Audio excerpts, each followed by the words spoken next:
LGOG en SLCL presenteren Limburgs Verleden. Wim Huprets, welkom bij onze podcast Limburgs Verleden. Ik ben heel blij dat je überhaupt tijd had om deze podcast te doen. Je bent vorig jaar in april begonnen, toen nog als directeur bij Centre Ceramiek Cumulus en het Natuurhistorisch Museum Maastricht. En daar is ondertussen nog een vierde museum bijgekomen.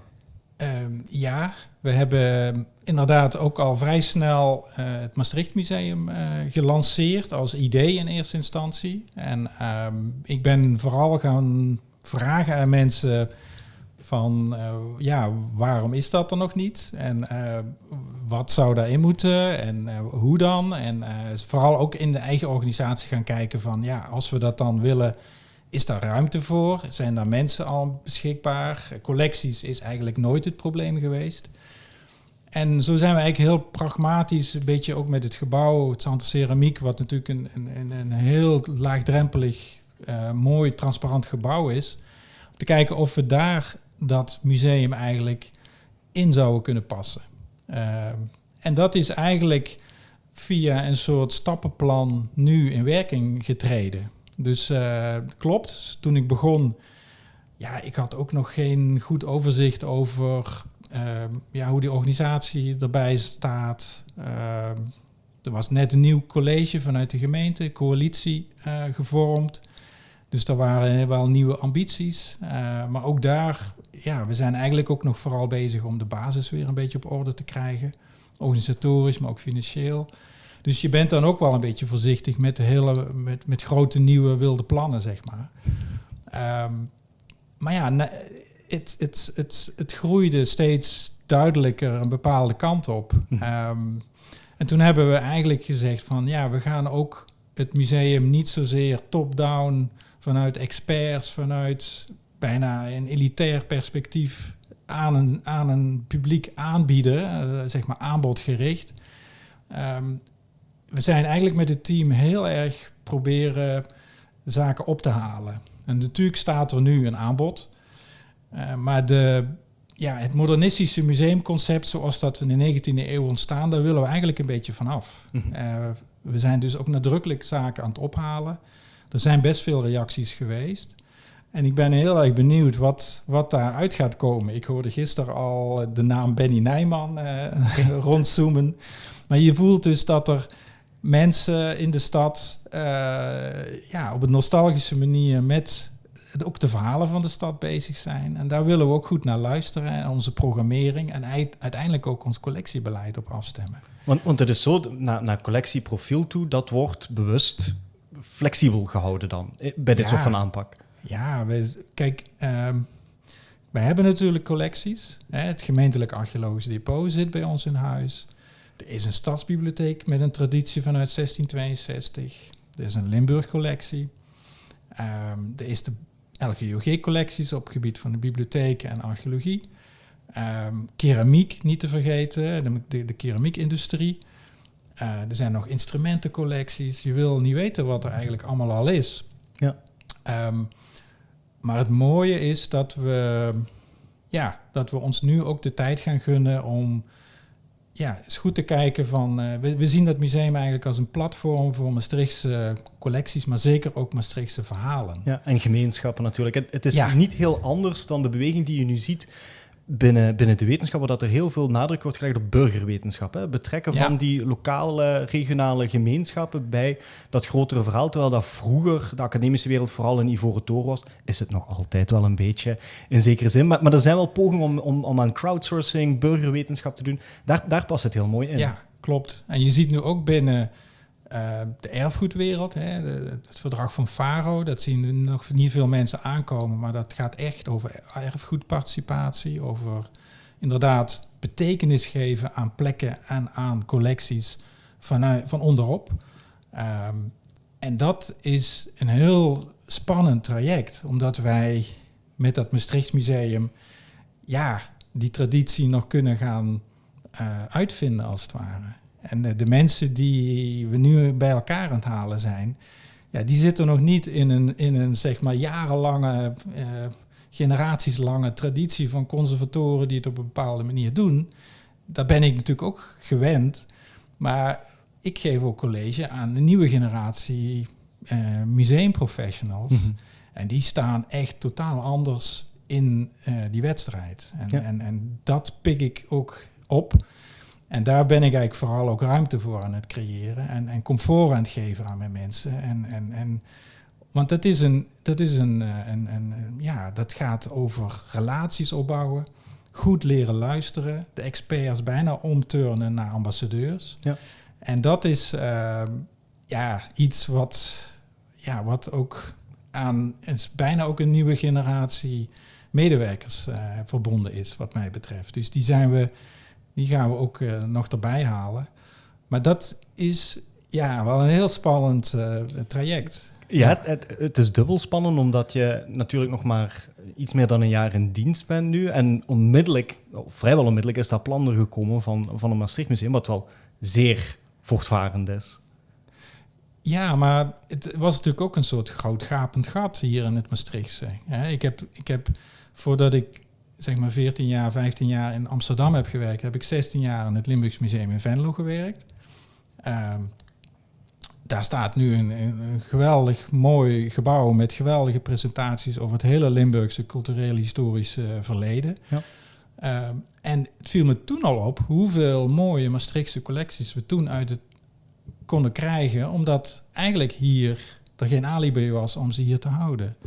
Nou, nu zijn we met dat museum aan de slag. Nou, we hebben dat moment van 1673 nog kunnen aangrijpen. We hebben een heel lokaal verhaal verteld. In Venlo vertellen ze een geweldig internationaal verhaal.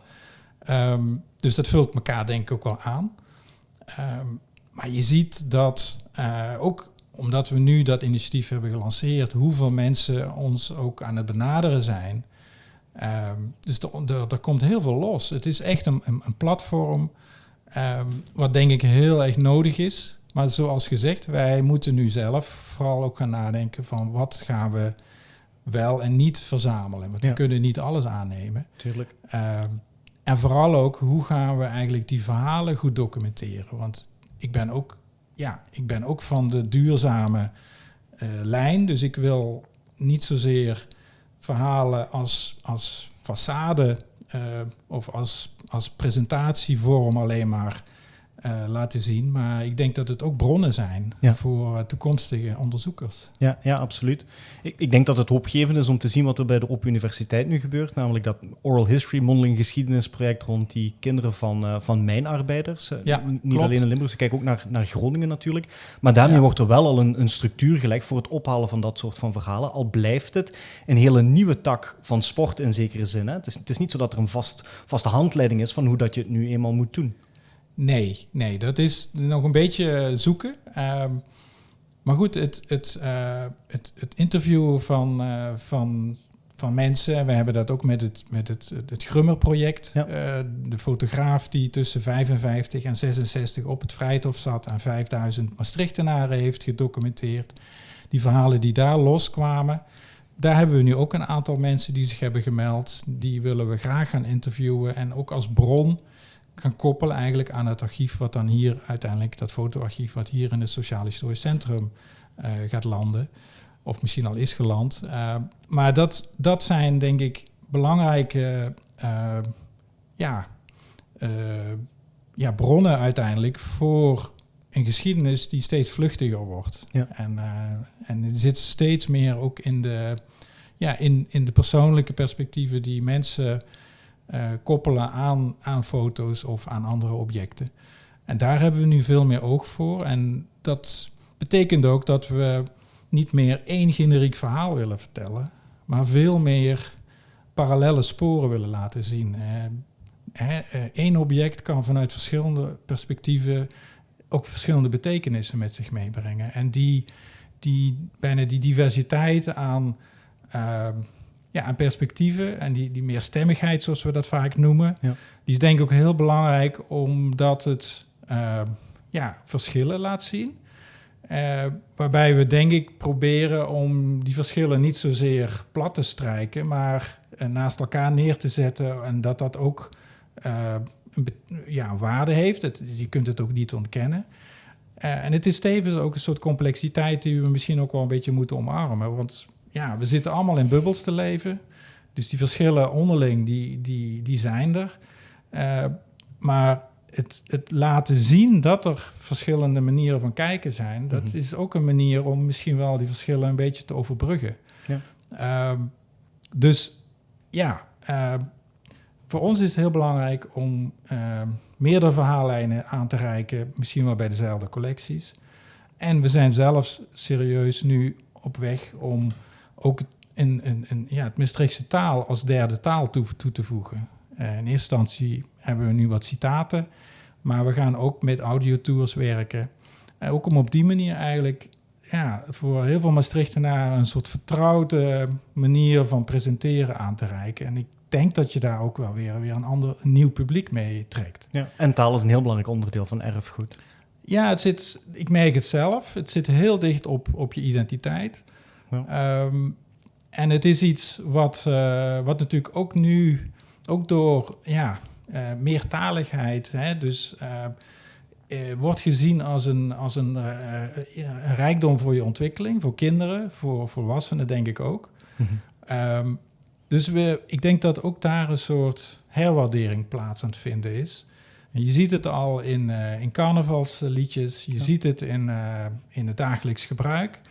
En ik denk dat de volgende stap ook wel is om het niet zozeer als een dialect te zien, maar eerder als een volwaardige taal. Een volwaardige taal met een eigen woordenschat, grammatica, tonaliteit. Ik merk dat zelf ook. Ik heb ook jarenlang gedacht dat is iets iets wat erbij zit. Mm-hmm. Maar ik merk dat het veel dichter op je identiteit zit dan je soms vermoedt.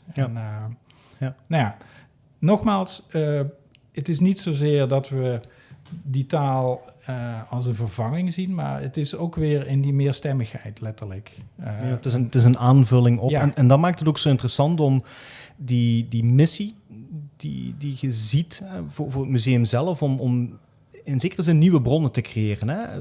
Bronnen die een heel belangrijk ander perspectief kunnen geven dan de informatie die we al kennen. Een van de rijkheden vind ik aan bijvoorbeeld het aanvullen van de Grummer-collectie met die verhalen van mensen is, uit die verhalen ga je dingen leren die de foto's je onmogelijk kunnen leren. Daar gaat informatie uitkomen die in de foto's gewoon niet vervat zit. Hetzelfde voor mondelinge geschiedenis van bijvoorbeeld mijnarbeiders, gastarbeiders.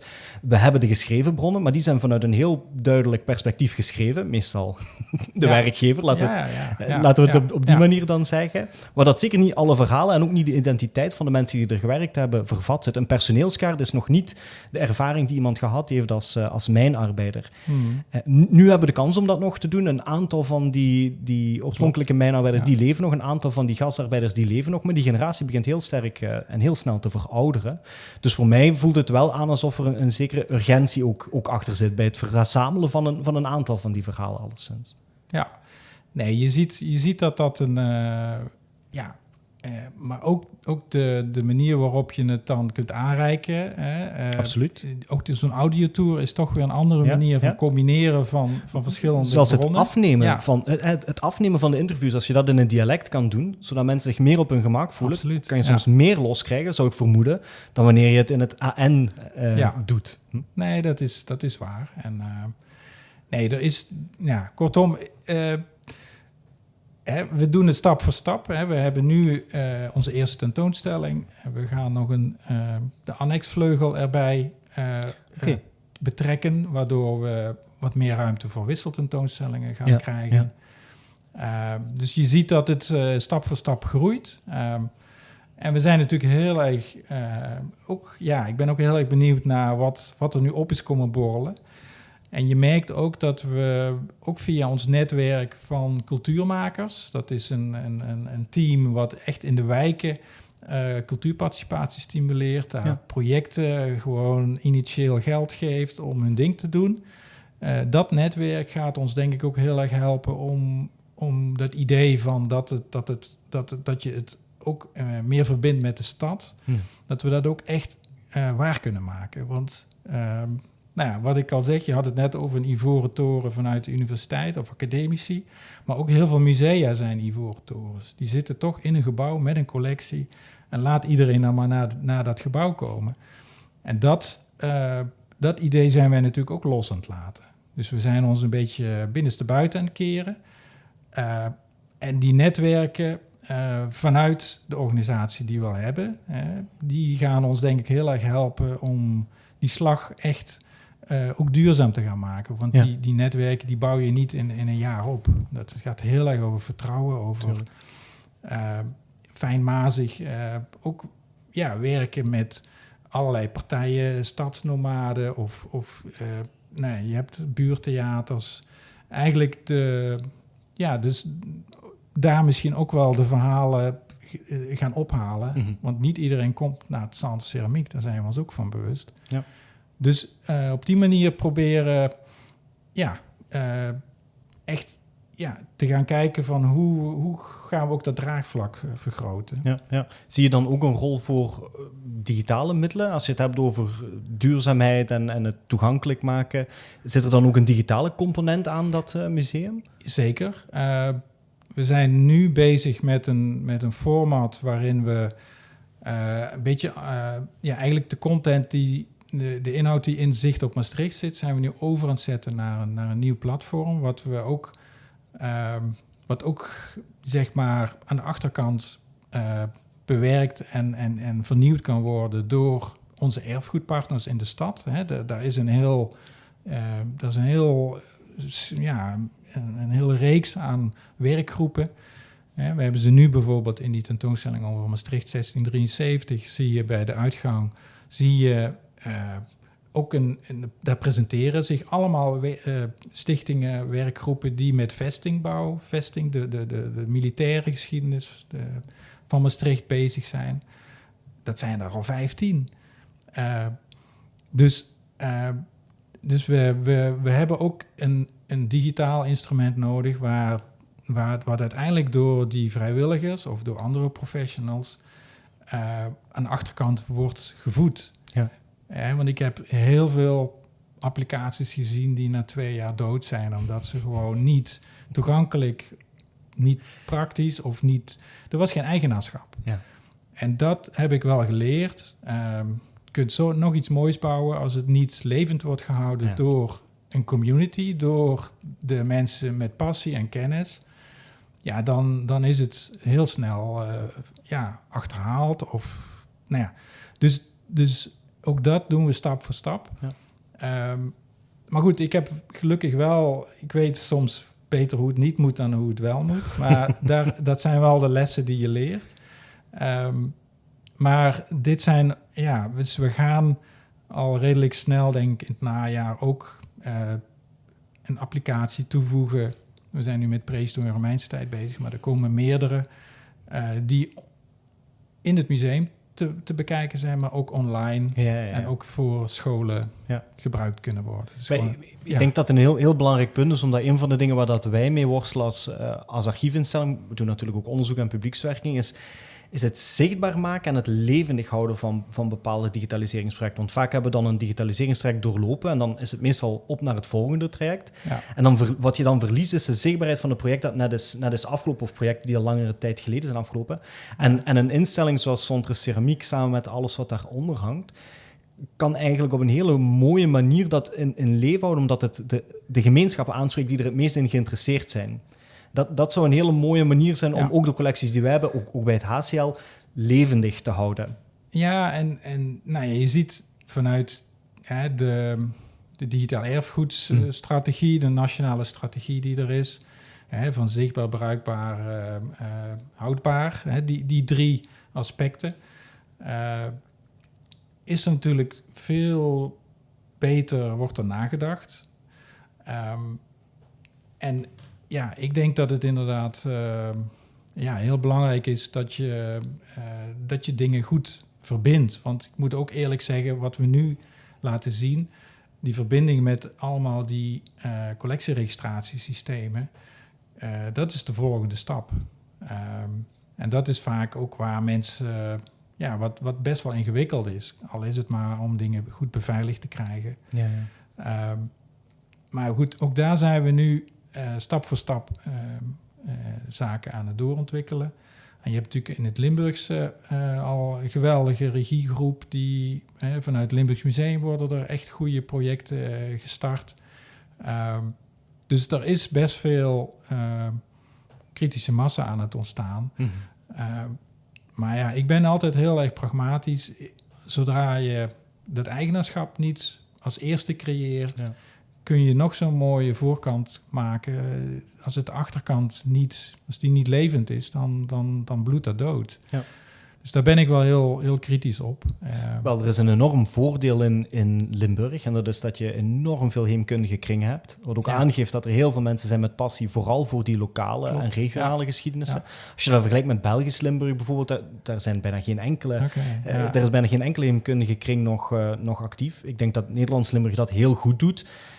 Maar dat we het ook beter moeten beseffen, dat we die mensen ook echt aan de slag moeten zetten met het in leven houden van dit soort van initiatieven. Klopt. Nee, en het is nu ook de tijd dat er ook een generatie is die online, we hadden het net nog over een fotocollectie die je dan kunt verrijken. Ja. Die vrijwilligers, die zijn er inderdaad. En die hebben nu inderdaad het voordeel dat ze ook dingen thuis kunnen doen. En natuurlijk zit er ook een sociaal aspect aan. Ja. Dat moet ook blijven. Dus de lezingen, de bijeenkomsten. Maar ondertussen heb je natuurlijk... Ja, dus het platform Vele Handen laat dat al zien. Archieven hebben daar heel veel profijt van. Dus dat is ook een kwestie van ook eigenaarschap creëren. Ja, absoluut. Maar dat betekent ook wel vrijwilligers heel erg goed begeleiden. Ja. Want... het zijn vaak het goud van het gouden kapitaal van onze organisaties. En wij zijn daar ook heel erg mee bezig om daar uiteindelijk goede coördinatie op te zetten, goede begeleiding en dingen goed te regelen. Ja. Want dat levert ook weer gewoon heel veel op. En daar zijn we ons wel heel erg van bewust. Ja. Ja. En daarvoor moet je ook kunnen vertrouwen natuurlijk op medewerkers. Klopt. Die je kunt loslaten erop, want je bent nu directeur van 4 verschillende instellingen. Ik zou het daar heel moeilijk mee hebben om zelfs nog maar directeur te zijn bij 1 instelling. Hoe combineer je al die verhalen en al die ambities met dat directeurschap op 4 verschillende plekken? Nou ja, het is ook een kwestie van loslaten. Hè? Ja. Kijk, heel veel managers zitten in een soort controlestand. Terwijl eigenlijk heb ik heel veel professionals om me heen die echt wel weten hoe en wat. Mm-hmm. Dus het is ook een kwestie van ruimte geven en dan een modus vinden dat ze uiteindelijk... En natuurlijk hebben we samen een meerjarenplan gemaakt. En dan het moet gefaciliteerd worden vanuit management, dat er genoeg mensen, genoeg geld uiteindelijk budgetten zijn. Maar dat er ook duidelijke doelen worden gesteld. En dat betekent ook soms dingen niet doen, keuzes maken. Nee, maar weet je, voor mij is het een kwestie van steeds meer loslaten. En dan wel in dat speelveld tussen politiek, bestuur en eigenlijk het veld, het erfgoedveld, daar uiteindelijk de goede richtingen proberen uit te zetten. Met mensen daarin mee te krijgen. Want vergeet niet, ik kan in mijn eentje helemaal niks. Dus uiteindelijk moeten toch andere mensen het doen. En het helpt wel als ze dat zelf mee bedacht hebben. En, dus dat is steeds meer voor mij de rol. En wel proberen toch vanuit de inhoud ook een visie te ontwikkelen en te blijven ontwikkelen. Ja. Want dat is, denk ik, zeker bij zo'n culturele instelling, dat maakt wel het verschil. Uiteindelijk moet je een verhaal hebben waar je het over kunt hebben, waar je argumenten over weer kunt. Mm-hmm.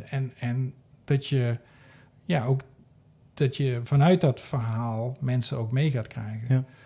En ik merk gewoon dat de mix van een bibliotheek die steeds maatschappelijke rol krijgt, waar laaggeletterdheid, leesbevordering zo belangrijk is voor de kansengelijkheid in deze stad, maar überhaupt. Ja, dat is iets wat mij bijvoorbeeld heel erg raakt, ook als nieuwe opdracht. Ik kom uit de museumwereld. Dat is toch een beetje, de mensen die al hoger opgeleid zijn, veel tijd en geld hebben. Daarom vind ik het ook leuk om daar de zaak om te keren. Natuurhistorisch Museum, waar eigenlijk het verhaal van biodiversiteit uiteindelijk ook iets is wat heel erg voor onze leefomgeving gaat tellen. Mm-hmm. En dan hebben we nog het hele sociaal-maatschappelijke opdracht vanuit de culturele wereld om mensen mee te laten doen. En ook daar, ook in de stad echt die veerkracht, de identiteit die daar zit, in te zetten om dat mensen zich daar thuis voelen en ook weer mee kunnen doen. Ja. Dus er zit, als je dat zo ook een beetje samenbrengt, en ik probeer wel mijn werk zo betekenisvol mogelijk te maken. En het werken voor een stad is heel bijzonder. Ja, ja. Dus, en dat maakt het ook heel concreet. Je ziet, bij wijze van spreken, waar je het voor doet. Dus. Wat zijn dan, als je zegt werken voor een stad, wat zijn de grootste verschillen die je merkt ook in cultuur tussen Amsterdam, waar dat je gewerkt hebt, en Maastricht? Hè? Er wordt veel over gedaan, boven de rivieren, onder de rivieren. Het is hier Bourgondischer. Ik heb net in de trein nog 2 dames uit het Utrechtse, denk ik, waren bezig over, naar Maastricht gaan voelt toch altijd een beetje alsof je naar het buitenland gaat. Ik voel me alsof ik in België zit of in Duitsland. Hoe ervaar je dat, die tegenkanting cultureel? Nou ja, misschien is het mooiste voorbeeld, ik zit nu ook in het bestuur van de Museumnacht hier in Maastricht. En ik ken de Museumnacht in Amsterdam. Daar is het natuurlijk veel grootschaliger, maar ook veel heigeriger. En wat ik hier bij de laatste Museumnacht in april zo mooi vond, is dat je letterlijk op je eigen tempo echt nieuwe plekken gaat ontdekken en dat het veel meer om de inhoud gaat. En dat heeft natuurlijk te maken met de schaal, met het tempo, met de verdieping die je hier kunt bieden. En dat is echt kwaliteit, vind ik zelf. Daar ben ik ook wel voor gevallen sinds ik hier woon en werk. Tegelijkertijd vind ik ook heel veel inspiratie in als ik ga lesgeven in Amsterdam. Dus het is ook een beetje de balans. Heel veel mensen omschrijven Zuid-Limburg een beetje als een vissenkom, waar iedereen maar elkaar rond blijft zwemmen en elkaar heel vaak tegenkomt. En dan krijg je bijvoorbeeld bestuurlijk botulisme. Dus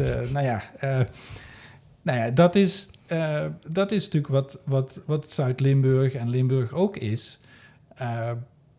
En ik denk dat je er af en toe uit moet springen. Dat kan ik iedereen aanraden. En dat maakt het voor mij dat ik heel erg geniet en waardeer wat ik hier nu vind. Maar dat het uiteindelijk... en dat is natuurlijk het verhaal van dat je hier in het buitenland waant. Dat is natuurlijk omdat het een soort rare corridor naar Maastricht is, hele Limburgse. Dus daar zit natuurlijk een heel verhaal achter, daar gaan we het nu niet over hebben.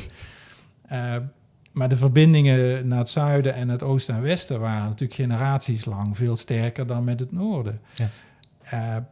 Kortom, het is in die zin ook een hele bijzondere locatie met een bijzonder verhaal. Een eigen taal, een eigen architectuur. En die eigenheid, daar moet je niet in blijven hangen, maar dan moet je, denk ik, wel in context kunnen zien. Ja. En dat willen we ook met het Maastricht Museum natuurlijk doen. Mm-hmm. Niet te blijven hangen in een soort chauvinisme, dat je gaat navelstaren, maar juist de rijkdom en de verbindingen zien, die ook verklaren waarom het hier anders voelt. Ja. Ik snap waarom dat je zegt dat het goed is om er af en toe uit te stappen. En die positie in Amsterdam doet daar veel goed aan. Maar tegelijkertijd is het wel spijtig dat de Universiteit in Amsterdam kan profiteren van uw expertise, ook binnen het werkveld. En de Universiteit in Maastricht niet. Want daar heb je geen verbintenis als hoogleraar. Nee. Maar goed, ik werk zeker vanuit mijn positie vanuit Centre Ceramiek natuurlijk heel veel met het Maastrichtse academische netwerk samen. En daar hebben we ook concrete plannen om dat nog verder uit te bouwen. Want ik denk dat daar nu ook een goed moment is. Al is het maar dat het Engelstalige paradigma natuurlijk een beetje onder druk staat. En dat er meer oog moet komen, denk ik, en zal komen, ook voor het lokale, regionale verhaal. Ja, er was pas nog een pleidooi door René Gabriels in de Limburg, als ik me niet vergis. Ja. Nou ja, dat geeft... En ik denk dat er ook bij heel veel buitenlandse studenten echt een diep gevoelde behoefte is om die plek verder te onderzoeken. Ja. En dat kan met heel veel bronnen. Dus in die zin is het ook een goed moment om eigenlijk dat onderzoekspotentieel en de bronnen die we hier in het Maastrichtse hebben, om die nadrukkelijker met elkaar via onderwijs, onderzoek en ook het zichtbaar maken, om dat door te ontwikkelen. Ja, absoluut. Ik denk dat daar heel veel mogelijkheden zijn. En die zijn we nu in kaart aan het brengen. Ja. Je hebt een tijd in Amsterdam gewoond, neem ik dan aan? Ja. Nu niet meer. Je bent teruggekomen naar Limburg. Stond het altijd op de planning om terug naar Limburg te komen? Zo had ik dat niet voorzien. Nee, ik probeer mijn werk in Amsterdam te doen. En op een gegeven moment zie je dat een beetje afgerond. Ja, en dan ben je natuurlijk heel verwend. En dan ga je kijken van waar vind je een leuke job. En die heb ik uiteindelijk hier gevonden. En toen was het ook redelijk snel voor mij duidelijk dat ik hier wilde wonen. Ook omdat mijn hoogbejaarde ouders in de buurt zitten. Ja. Dat speelt dan allemaal mee. En dan zit je ineens op een hele mooie plek waar je nog 10 jaar werk hebt. En dat voelt goed. Ja. Het is niet zo dat je de trek van de heimat voelde opkomen? Ja, de trek, het is meer een soort, er borrelt weer van alles op. Ja. Dus het voelde ineens wel weer een beetje als thuiskomen. Ja. Op een goede manier. En dat heb ik nog steeds. En mijn ouders komen allebei uit het Heuvelland. Dus ik voel me hier, dat is ook wel een beetje het landschap van mijn jeugd. Ja. Opgegroeid in Midden-Limburg, 16 jaar in Venlo gewerkt. Dus ik ken de hele provincie wel. Ja. En dan is Maastricht geen verkeerde plek om vanuit te opereren. Ja. Maar laten we daarmee afsluiten. Ik denk dat dat een hele mooie is. Hartelijk dank voor dit interview. Graag gedaan. Ik neem aan dat als mensen ideeën hebben of dingen komen bij hun op, dat ze altijd contact kunnen opnemen met Centre Ceramiek. Klopt. Ja, iedereen kan mij online overal vinden, dus ze weten mij wel op te sporen. Oké, geweldig. Hartelijk dank. Graag gedaan.